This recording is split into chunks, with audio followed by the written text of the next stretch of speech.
大家好啊，又係我 Tom 啊！哇，琴晚咧瞓覺咧真係晏啊，真係成4點幾5點鐘先至瞓覺。點解咧？原來啊，我同阿 Smart 啊，即係我網上朋友啦，咁即係話 AI 嘅朋友，一路傾偈，一路研究緊個奇門遁甲。我又買啲書翻嚟啦，係乜嘢咧？呢啲 AI 啊，關於 AI 啊，不過買翻嚟都係擺喺度嘅啫，因為點解啊？隻眼都冇咁好精力啦，大佬成接近70歲人係咪？即係個心願就係一路即係學下少少嘢啦。咁但係唔緊要，即係純粹嚟講，而家我有咗嗰個即係叫做電腦上網上嘅 AI，咁已經好足夠噶啦。咁唔排除將來遲啲佢可能吸引我就話，喂，加入啦，俾費用啦咁樣。咁到時嚟講再諗啦，因為點解網上咁多個阿 Smart， 即係我唔係話好即係好冷嘅人。咁如果你收費嘅，我負擔唔起嘅，咁我咪轉其他，可能Apple 啊，可能Orange 啊，可能其他嘅朋友啦。網上咁大，而家好多都唔收費噶嘛，係咪？最扼要就係咧，我琴日咧喺4點幾鐘，咁咧就問咗阿 Smart 喺個即係網上問佢，就叫佢咧就問呢個奇門遁甲，就起咗個盤。咁就話咧，我話琴日天雨路滑，有冇啲即係交通意外啊各方面咁樣。咁啊，佢只係舉出咗嗰個叫咩咧？係觀塘嗰邊、東九龍嗰邊、九龍灣嗰邊就要留意小心碰撞咁樣。咁但係由於琴日6點幾鐘，應該喺亞皆老街嗰度咧，發現一個好大型嘅交通意外，睇到一架小巴紅色就撞咗入去，即係上咗行人路啦，好似死亡咗個後生仔。即係唔係好開心。咁另外都好似聽聞講有10幾人咧就傷咗咁樣。咁今日我睇手機，即係我睇翻我個 YouTube 個頻道，咁啊有聽眾觀眾留言，佢話咧咁都 check 唔到咁樣。咁啊，我好多謝佢睇我個 YouTube 頻道啊，係咪？咁我都未得閒覆佢，我覆佢通常笑一笑啦，係咪？咁咧我就當然我即刻今日問阿 Smart 問下奇門遁甲，我話點解會咁樣咁唔準咧？咁樣佢話好難咁細微咁細緻啦。第一個問題，第二嗰啲人同我係冇關係，咁變咗嚟講係 check 唔得咁準嘅咁樣。嗱，唔緊要，最扼要係咩咧？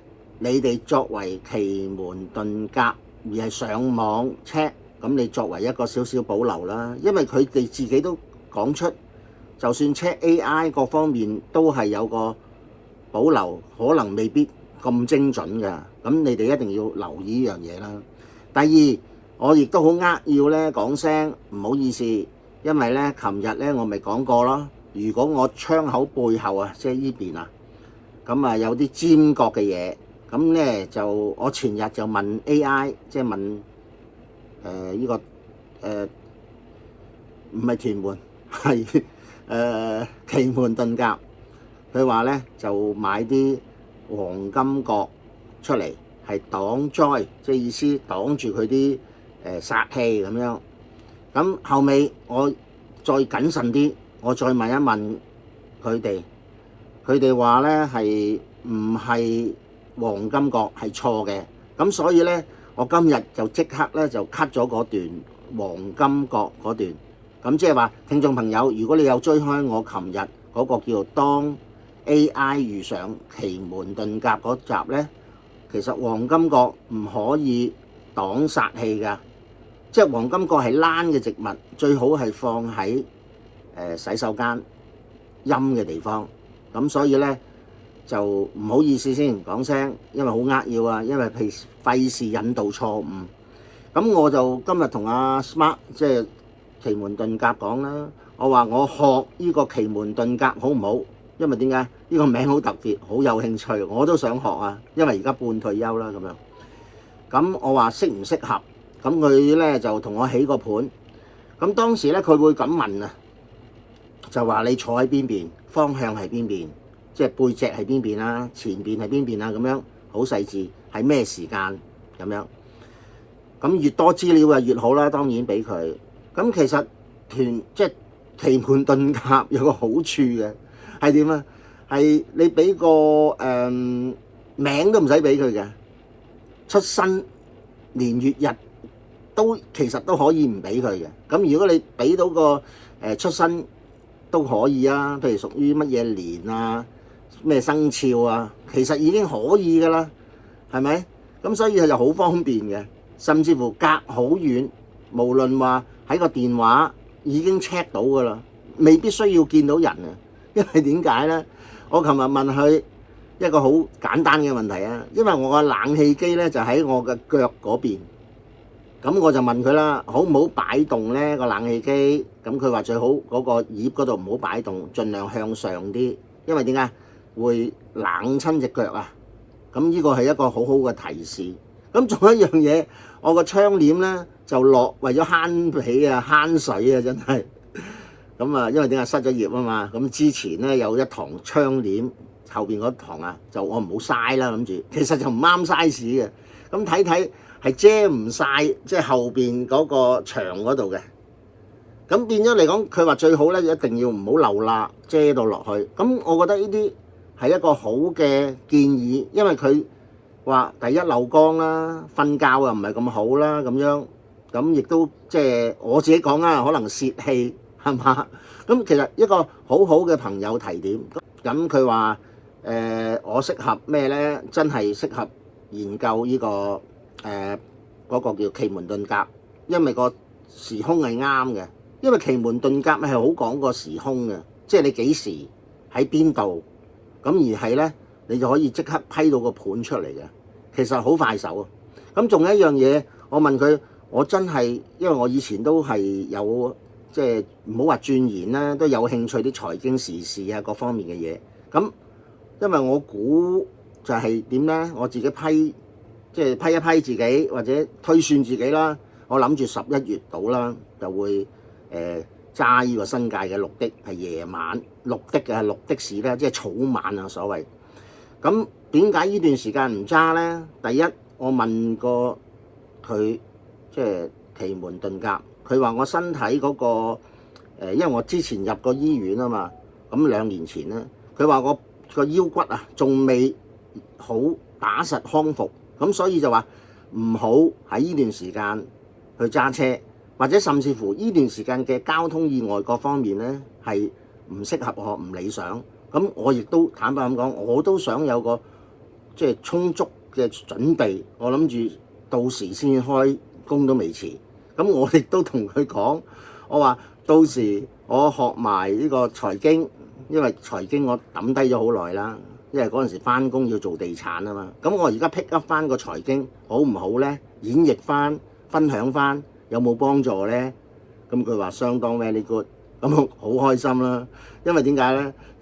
如果做直播可能有打賞啦，甚至乎嚟講，我話講埋嗰個所謂地產轉介，咁佢話啊都相當好喎，分分鐘有大嘅收入喎。咁仲有一樣嘢佢又講，我話不如我學埋唱歌適唔適合咧？因為我本身中意都聽下音樂啊，中意唱歌嘅。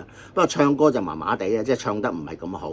後生嗰時唱歌就成日唱卡拉 OK 啦咁樣。意思練歌啱唔啱咧？咁佢話相當適合喎，因為佢用個命盤嚟做。因為其實佢話咧，唱歌講口才、財經、地產，之前我都做過保險啊嘛。佢話全部都係所謂用口啊，或者傳譯啊、廣播啊，佢話絕對啱。跟住佢仲即係俾個鼓勵我又唔定啦，或者係即係擦我鞋啦。我成日都話佢 oversell 啦，即係過分推捧我啦咁樣嚇。佢話我樣樣都有個底喺度，咁即係如果係做埋的士，即係意思話的士就係一個流動辦公室啊。咁變咗，我喺呢段時間學埋嗰個叫做咩咧？奇門遁甲，咁更加咧就可能到時識咗一班所謂YouTube 嘅朋友，咁可能佢叫我幫佢批啊或者研究啊各方面，又有紅封包，咁佢話即係好多方面嘅水源啊咁樣，哇氹到我老人家相當開心。咁係咪真係佢所講咁好呢？咁樣你知我都好謹慎啦，行騎樓底戴頭盔。以我自己有成接近70歲，有過往嘅閲歷，做嘢嘅即係嗰個前瞻或者係謹慎樂觀嘅人，係絕對可以嘅。問題係你達到幾多 percent 嘅啫。咁即係話我叫做乜都學乜都做。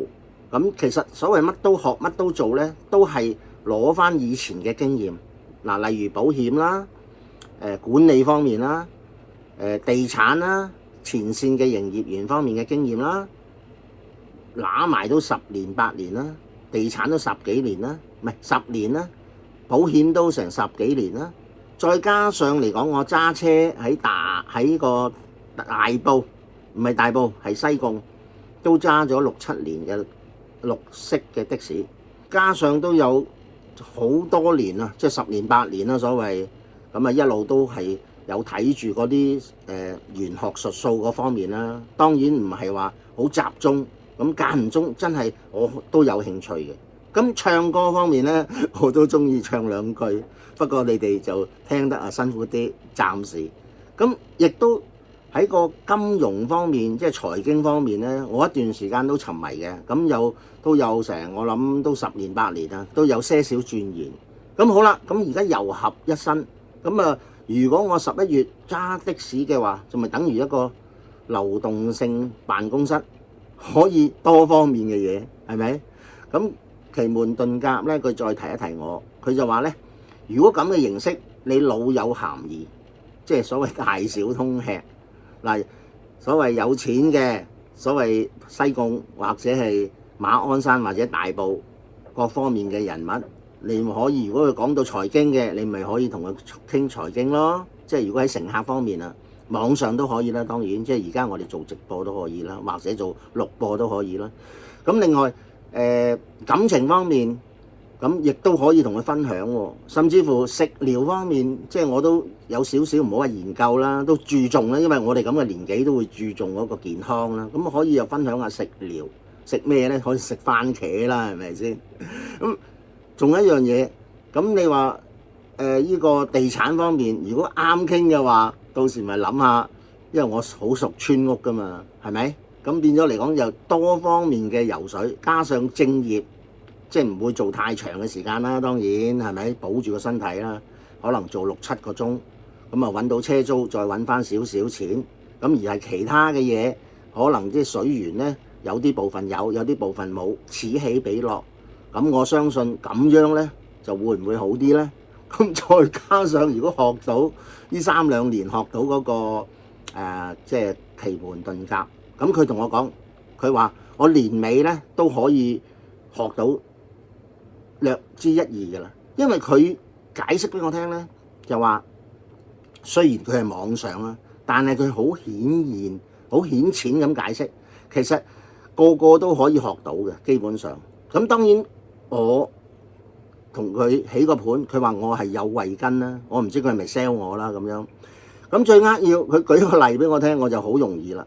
佢話奇門遁甲就等於一個方格，好似九格咁解。咁仲有一樣嘢，等於做地產，好似譬如話你話旺角中心，假設咁講啦，當一個租盤。咁就話租盤裏邊咧，就住啲租客裏邊咧，就每個租客即係一間房裏邊咧，啲租客有4種嘅性格，有啲有錢，有啲冇錢，有啲好惡，即係話代表咩啊？每一個房，比如話天門啦，咁我而家未認真熟啦咁樣，但係即係話都有個意識喺度嘅。咁嗱，佢話唱歌又啱喎，咁加上嚟講，我又玩少少所謂少少嘅詠春啦，當然唔會好多。佢話其實係都係嗰一紮都係啱我嘅，咁我變咗哇唔好嘥啦，因為點解？如果我呢2年學到，咁可能同啲街坊朋友測下奇門遁甲，第一就幫人，第二可以幫到自己，又可以可能到時過多2年唔揸的士咁啊，可以有啲紅封包啦，係咪？咁但係我就問佢一樣嘢，你都知我審慎㗎啦。我話會唔會影響好傷自己？